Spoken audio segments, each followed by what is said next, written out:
بسم اللہ الرحمن الرحیم۔ السلام علیکم محترم ناظرین و سامعین، آپ سن رہے ہیں دیوتا۔ تو آئیے بڑھتے ہیں کہانی کی جانب۔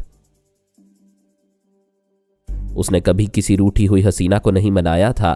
اب سمجھ میں نہیں آ رہا تھا کہ بگڑتا ہوا کام بنانے کے لیے اسے کیسے منائے۔ وہ بڑی دور تک آگے پیچھے چلتے رہے، ساحل کی رونق پیچھے رہ گئی۔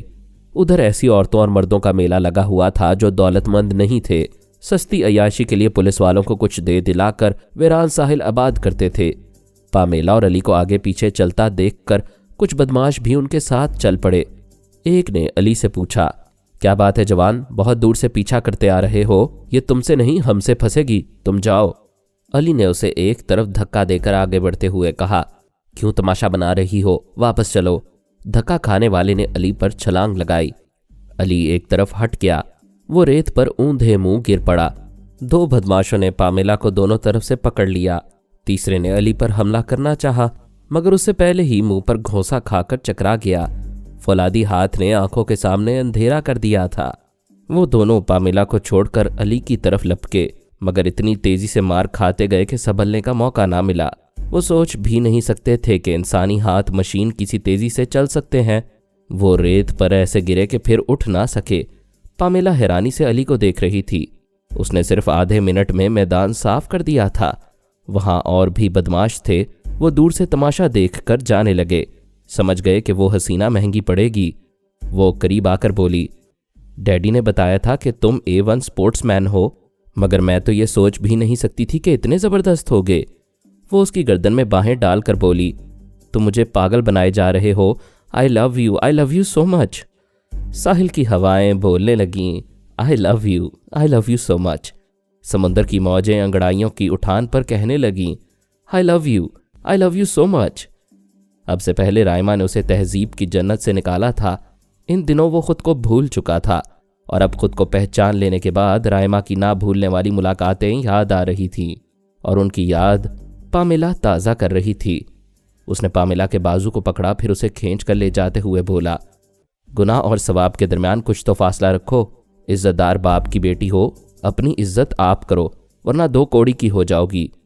وہ اسے کھینچتا ہوا لے جا رہا تھا۔ پامیلا کو اس کا انداز اچھا لگ رہا تھا۔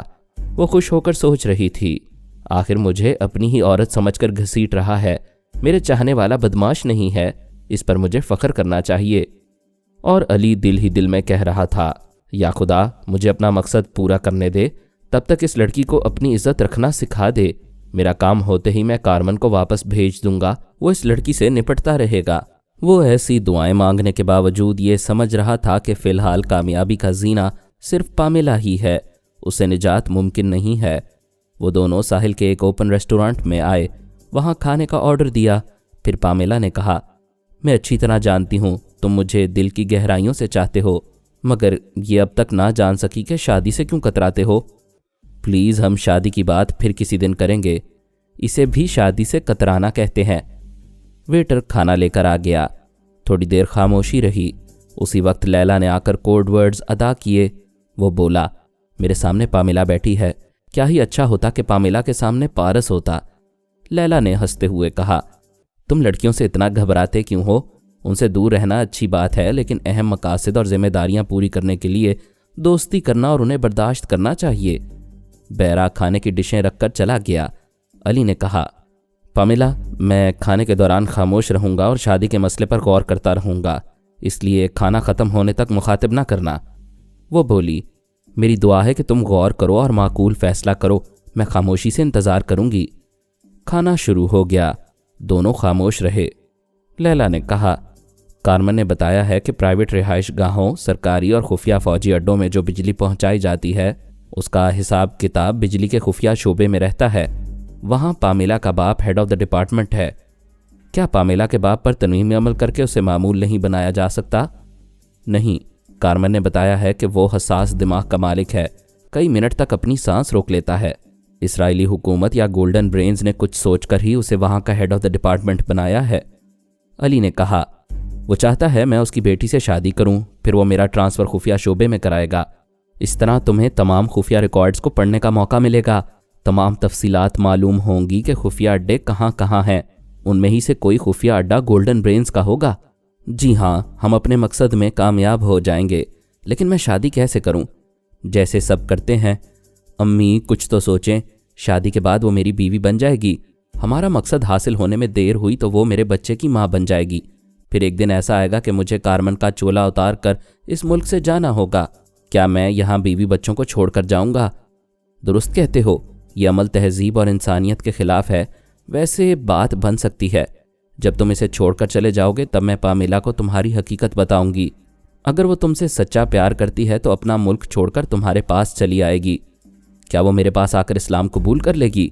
मेरी औलाद को मुसलमान बनने देगी या उसे यहूदी बनाकर रखेगी? क्या ये इल्ज़ाम नहीं आएगा कि एक मुसलमान ने यहूदी बनकर उसे धोखा दिया और अब वो प्यार से मजबूर होकर इस्लाम कबूल कर रही है, जबकि इस्लाम में किसी बहाने से भी किसी पर जबर नहीं किया जाता? बेटे, तुम्हारी शराफत और दीनदारी ने मुझे उलझा दिया है। मैं इस मसले पर सिस्टर से बात करने जा रही हूँ।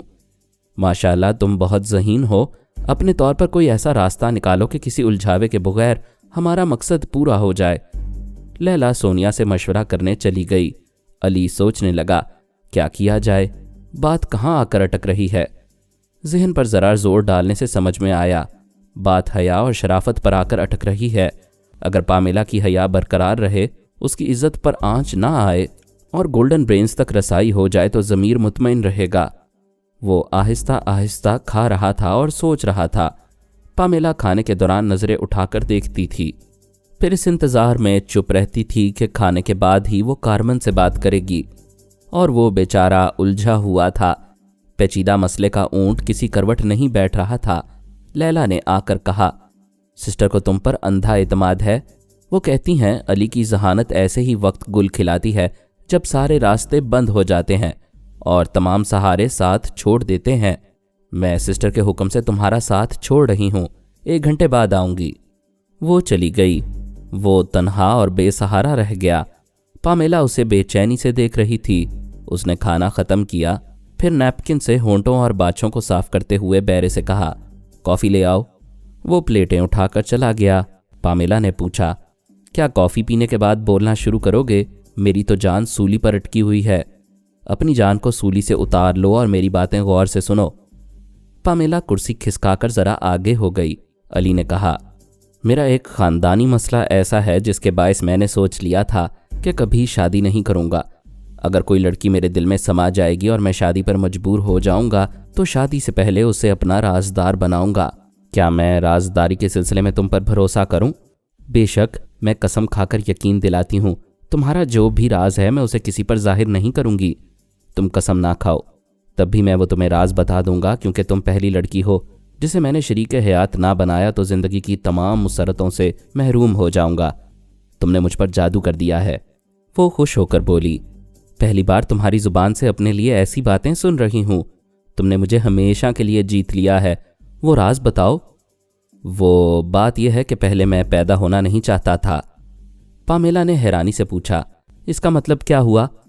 मतलब ये है कि मेरे वालिदैन शादी के 8 बरस तक मेरा इंतज़ार करते रहे, लेकिन मैं उनकी गोद में नहीं आया। यूं कहो ना कि तुम्हारे वालिदैन औलाद से मरहूम थे। हाँ, तुमने रबी असफंदियार का नाम सुना होगा।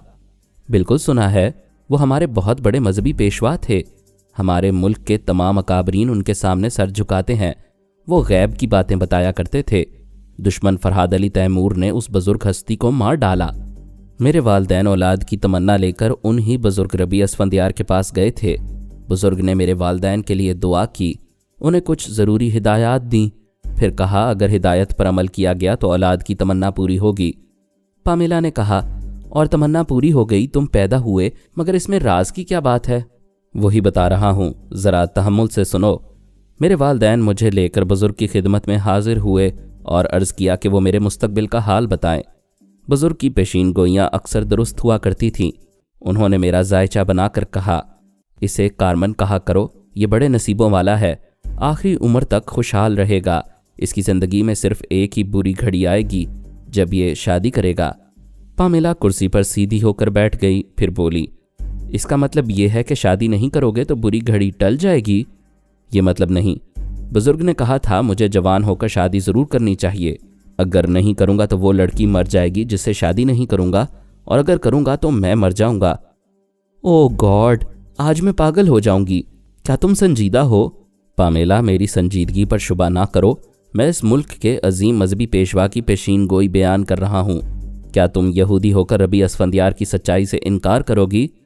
वो जल्दी से इनकार में सर हिलाकर बोली, नहीं, मैंने शुबा किया, ये बहुत बड़ी गलती की, खुदा मुझे माफ़ करे। लेकिन ये तो अजीब मसला है, शादी करोगे तो तुम मर जाओगे, नहीं करोगे तो मैं मर जाऊंगी। बस इसी मसले ने मेरे वालिदैन को परेशान किया था।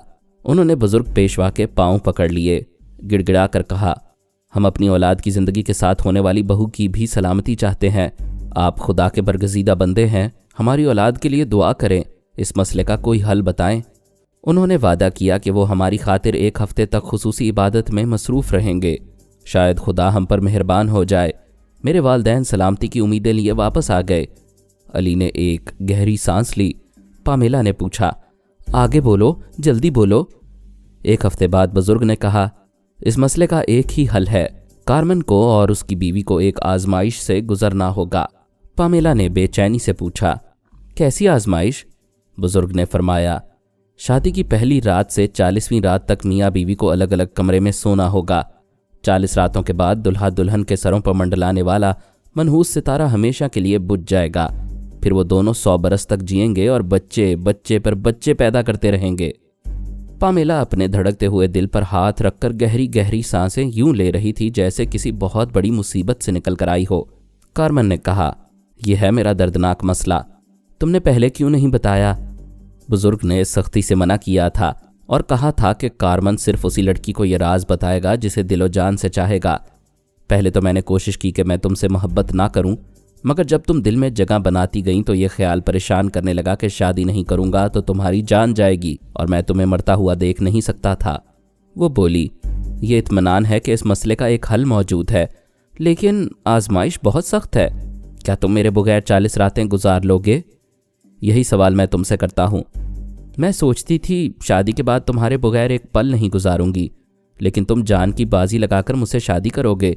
अगर मैंने अपने जज्बात को ना मारा और एक कमरे में रहने की आरजू की तो तुम जिंदगी से महरूम हो जाओगे। मैं तुम्हें हमेशा के लिए खो डालूंगी, लिहाजा तुम्हें हमेशा हासिल करते रहने के लिए मैं 40 रातों की जुदाई बर्दाश्त कर लूंगी। आजमाइश पूरी होने तक मैके में रहूंगी। नहीं पामेला, बुजुर्ग ने कहा था हमारी इज़्दवाजी जिंदगी का मसला राज में रहे, किसी पर जाहिर ना हो। तुम मैके में रहोगी तो यह राज तुम्हारे वालिदैन और दुनिया वालों पर जाहिर हो जाएगा। ओह गॉड, ये तो वाकई सख्त आजमाइश है। हम एक दूसरे के सामने रहेंगे और दूर से एक दूसरे को देखकर तरसते रहेंगे। एक घर में रहकर अलग अलग कमरों में सोएंगे। हाँ, ऐसी ही पाबंदियों और सख्तियों से गुजरने का नाम आजमाइश है। वो सर झुकाकर सोचने लगी, बहुत परेशान नजर आ रही थी। अली तैमूर ने बिल अदा किया, फिर उठकर उसके पास आया। वो भी उठकर खड़ी हो गई।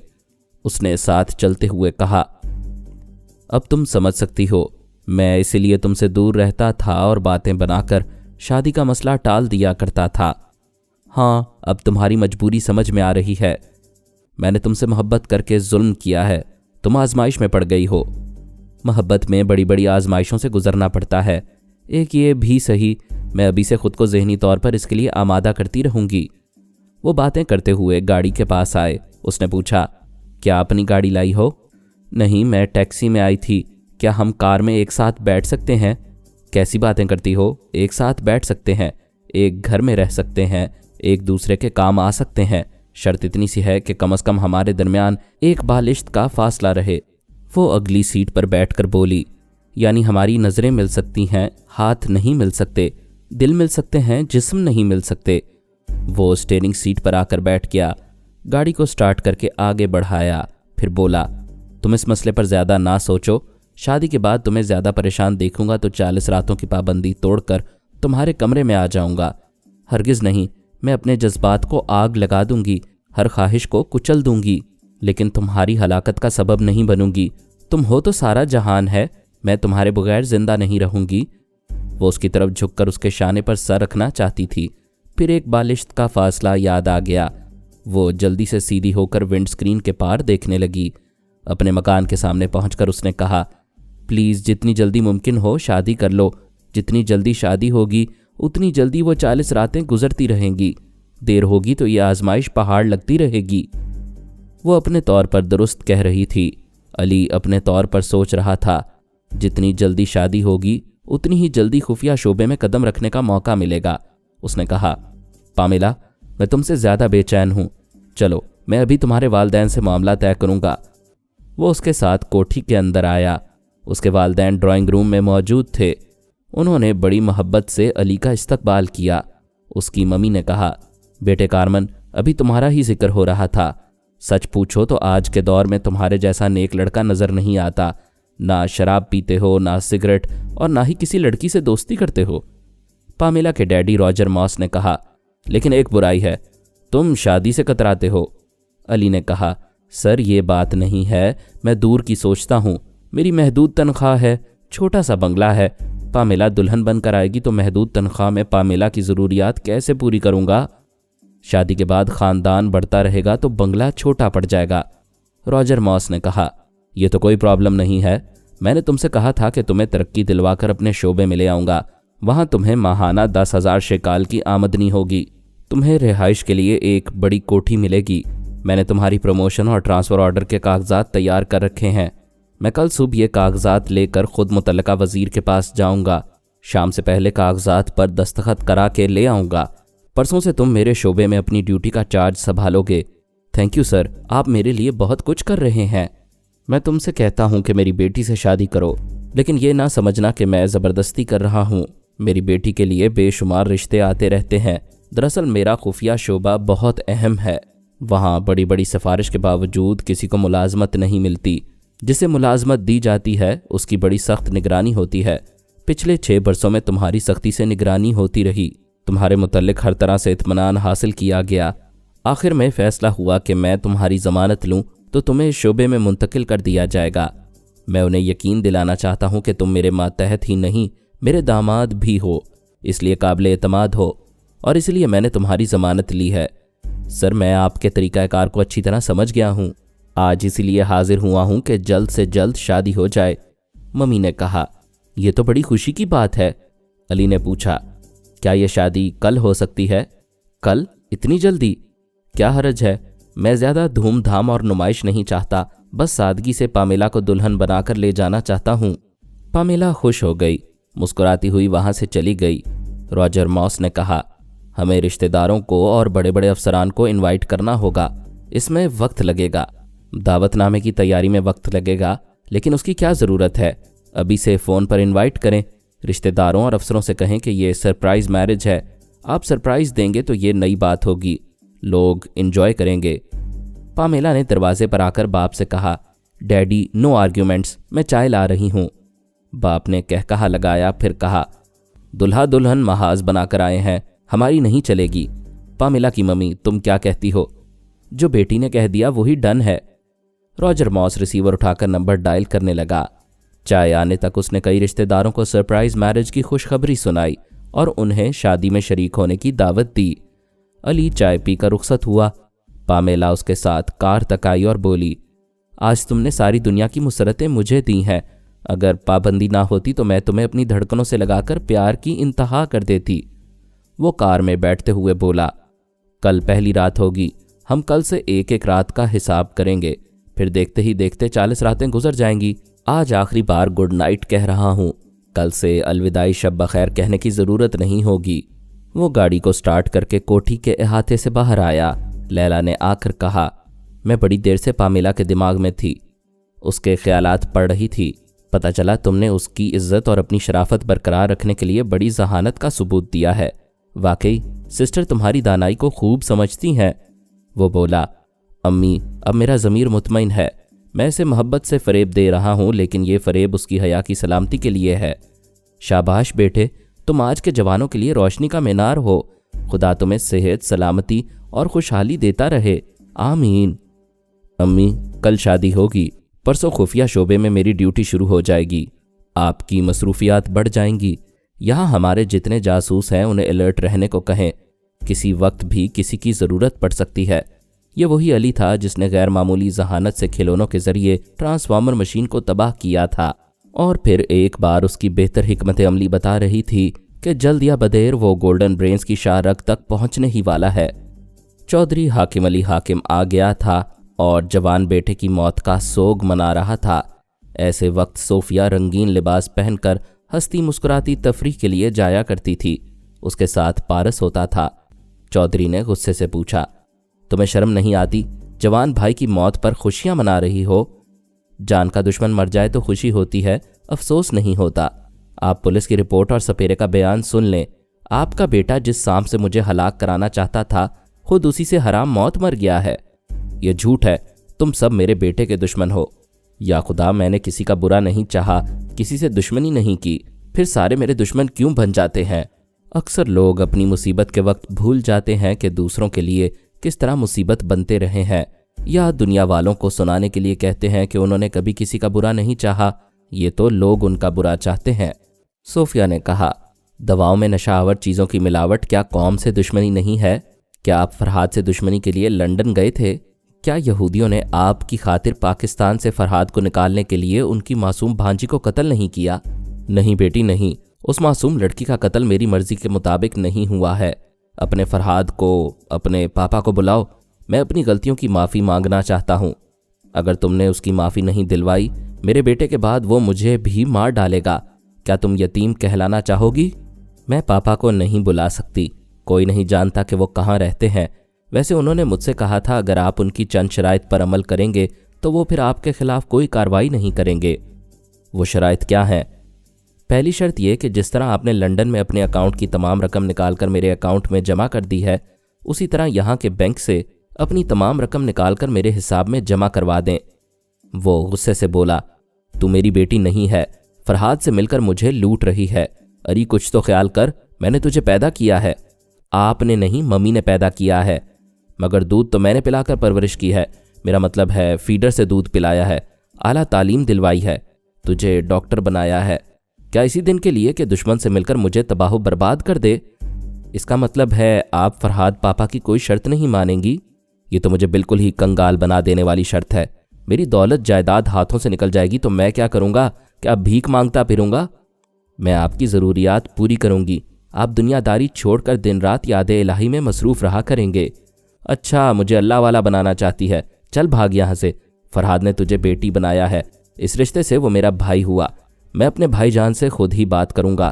भाई भाई को माफ़ कर देता है। उसी वक्त अहाते में किसी गाड़ी की आवाज़ सुनाई दी। चौधरी ने नागवारी से कहा, मुझे कहते हुए शर्म आती है। वो तुम्हारा आशिक आया होगा। उसका नाम आशिक नहीं, तारिक है। सोफिया ने खिड़की के पास आकर देखा। एक वैगन कार से 3 अजनबी बाहर आ रहे थे। वो पलट कर बोली, शायद आपसे कुछ लोग मिलने आ रहे हैं। वो बोला, मैं ऐसे मिलने वालों से तंग आ गया हूँ। मेरे बेटे के पुरसे के लिए आते हैं और खूब खा पी कर चले जाते हैं। उसकी बात खत्म होते ही दरवाज़ा एक ज़ोरदार धमाके जैसी आवाज़ के साथ टूट कर खुल गया।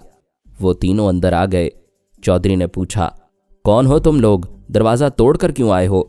एक ने कहा, चौधरी साहब, हम आपके खादिम हैं।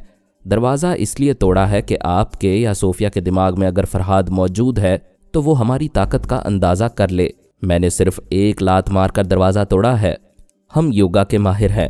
फरहाद को चैलेंज करते हैं कि हमारा कुछ बिगाड़ सकता है तो बिगाड़ कर दिखाए। चौधरी ने खुश होकर पूछा, रहमत के फरिश्तों, तुम कौन हो? क्या इतने ताकतवर हो कि फरहाद तुम्हारा कुछ नहीं बिगाड़ सकेगा?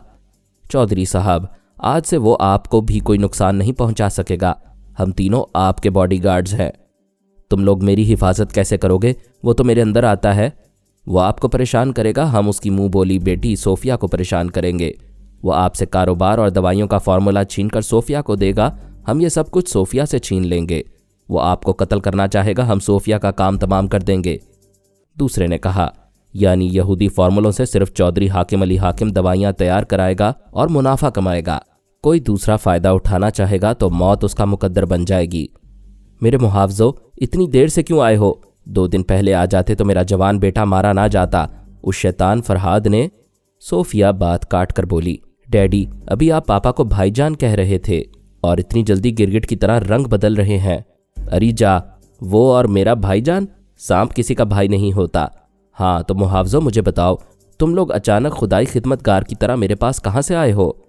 हम कुछ राज की बातें नहीं बताएंगे, इसमें आप ही का फ़ायदा है। चौधरी साहब, वैसे हर तरह मुतमईन रहे, इस शहर में योगा के माहिरों की बहुत बड़ी टीम आई है।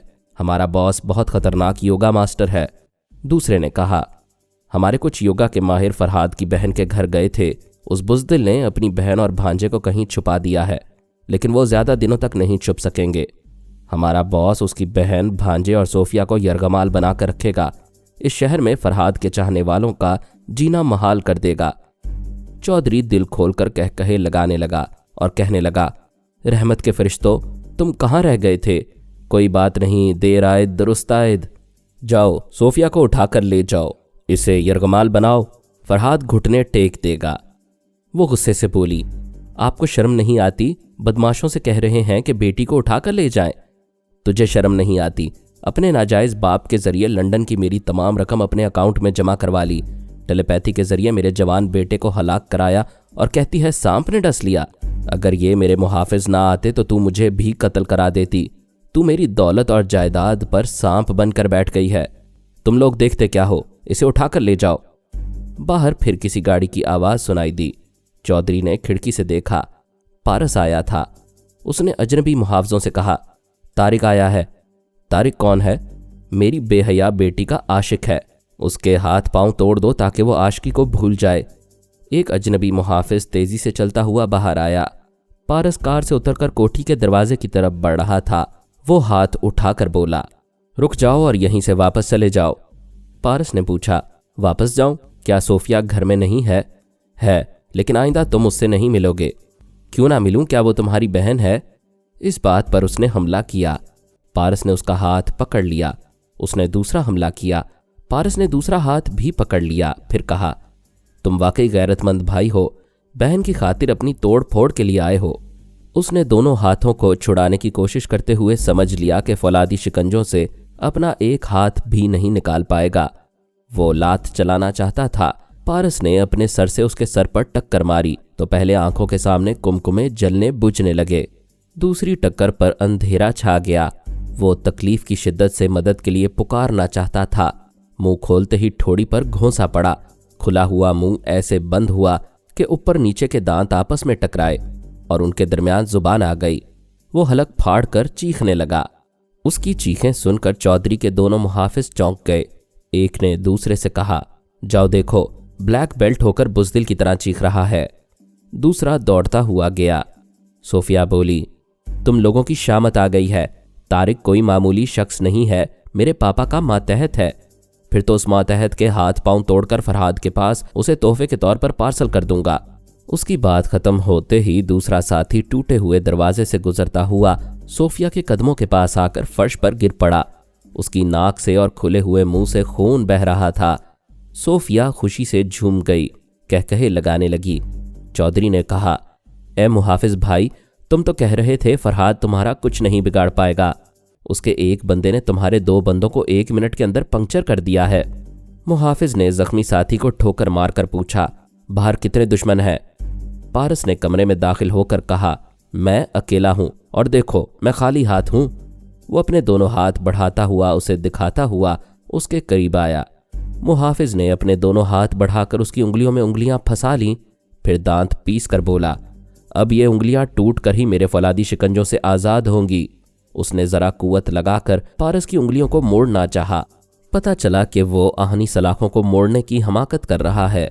उसने पूरी कुव्वत सर्फ की, मगर पारस इत्मीनान से खड़ा हुआ सोफिया से पूछ रहा था, ये मुर्गे कौन है? सोफिया बोली, ये दावा करता है कि योगा का माहिर है। अपनी ताकत का मुजाहरा करते हुए दरवाज़ा तोड़ कर आया है। ये कहता है कि इसका बॉस इससे भी ज़्यादा ताकतवर और योगा का माहिर है। यहाँ सांस रोकने वालों की बहुत बड़ी टीम आई है। पापा को मजबूर और बेबस करने के लिए उनके आदमी शाहीना बाजी और उनके बेटे कामरान को अगवा करने गए थे, लेकिन बाजी अपने बेटे के साथ कहीं चली गई हैं। अब ये लोग मुझे ले जाकर पापा को मजबूर करना चाहते हैं। चौधरी ने मुहाफिज से कहा, ए मुहाफिज भाई, तुम इनकी बातें क्या सुन रहे हो? इसकी उंगलियां तोड़ दो। वो परेशान होकर बोला, मैं अब दूसरा दाव इस्तेमाल करूंगा। उसने दूसरा दाव इस्तेमाल करने के लिए अपनी उंगलियों को छुड़ाना चाहा। अब पारस ने उन्हें जकड़ लिया था। वो तड़प कर दोनों हाथों को आज़ाद कराने की कोशिशें करने लगा। पारस ने जरा और सख्ती से उसे जकड़ लिया तो वो चीख कर बोला, छोड़ दो, मैं बुरा आदमी हूं, मुझे छोड़ दो। वो सर से टक्कर मारकर हाथ छुड़ाना चाहता था। पारस ने उंगलियों को जोरदार झटका दिया। कड़ाकड़ उंगलियां टूटने की आवाजें आईं। वो हलक फाड़ कर चीख रहा था। चौधरी का मुंह भी खुल गया था, मगर उससे चीख नहीं निकल रही थी, बस एक हाय निकल गई थी। सोफिया खुशी से पागल हो रही थी। पागलपन में बाप को भूलकर पारस से लिपट गई थी और दिल खोलकर कह कहे लगा रही थी। डॉक्टर मोहम्मद उनीब सलीमी के साथ मज़ीद अक़सात सुनने के लिए हमारे चैनल का सब्सक्राइबर बनें और साथ ही बेल आइकन को क्लिक करें ताकि आपको हर आने वाली नई वीडियो के मुतालिक नोटिफिकेशंस मिलती रहें। हमारी वीडियोस को लाइक और शेयर करें और हमें अपनी दुआओं में याद रखिएगा। ISI और पाक आर्मी जिंदाबाद, पाकिस्तान पाइंदाबाद। हम फिर मिलेंगे इंशाअल्लाह एक नई किस्त के साथ। तब तक के लिए अल्लाह हाफिज़।